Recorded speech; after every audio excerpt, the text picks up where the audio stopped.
Here in Milano, where my daughters are attending an American school which observes American holidays, they will have the day off on October 8th as their school celebrates Columbus Day.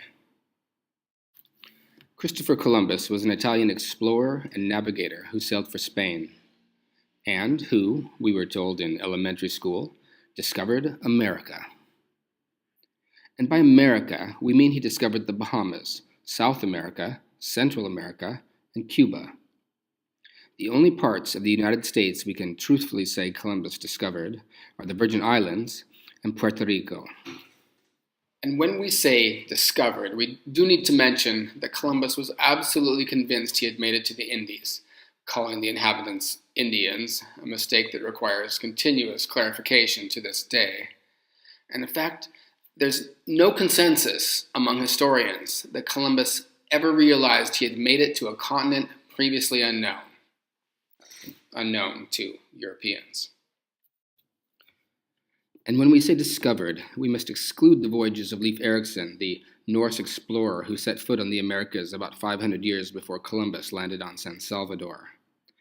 And when we say discovered, we definitely must exclude the inhabitants of the islands whose ancestors had lived in the Americas for well over 13,000 years.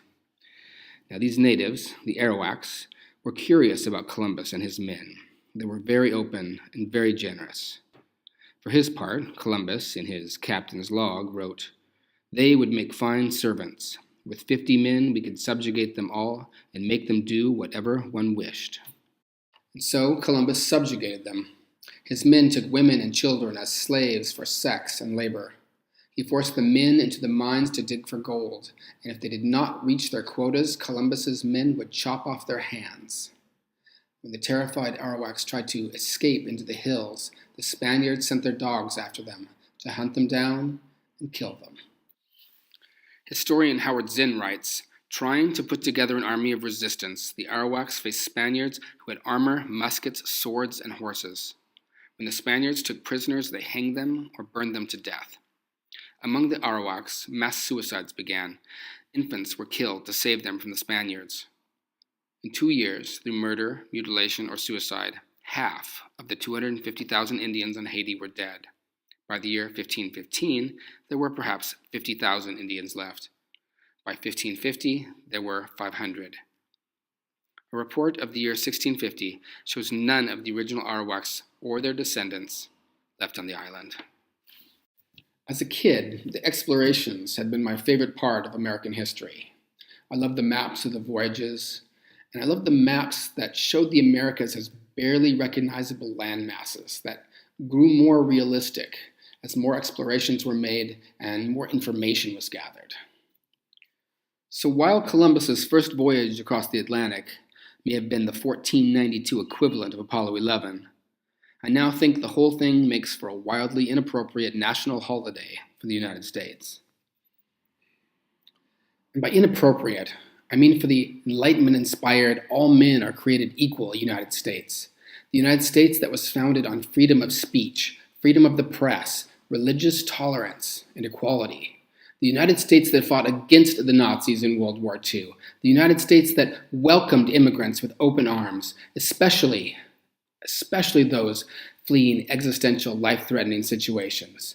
The United States that was founded on the belief that the primary purpose of government is to protect the rights of its people, and that all people are entitled to certain rights by virtue of simply being human.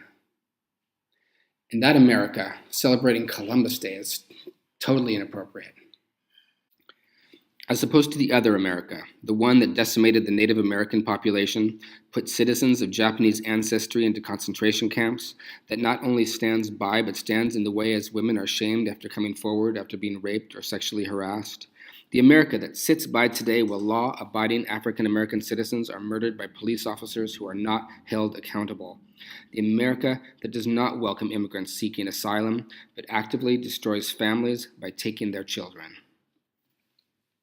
Now, for that America, celebrating Columbus, who not only initiated the transatlantic slave trade, but also engineered the first genocide of indigenous people in the New World, for that America to celebrate the mercenary sailor Christopher Columbus is totally appropriate.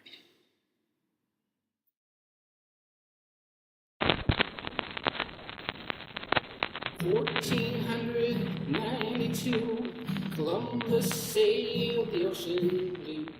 Gold ran out, the sea ran red, as Columbus killed the Indians dead.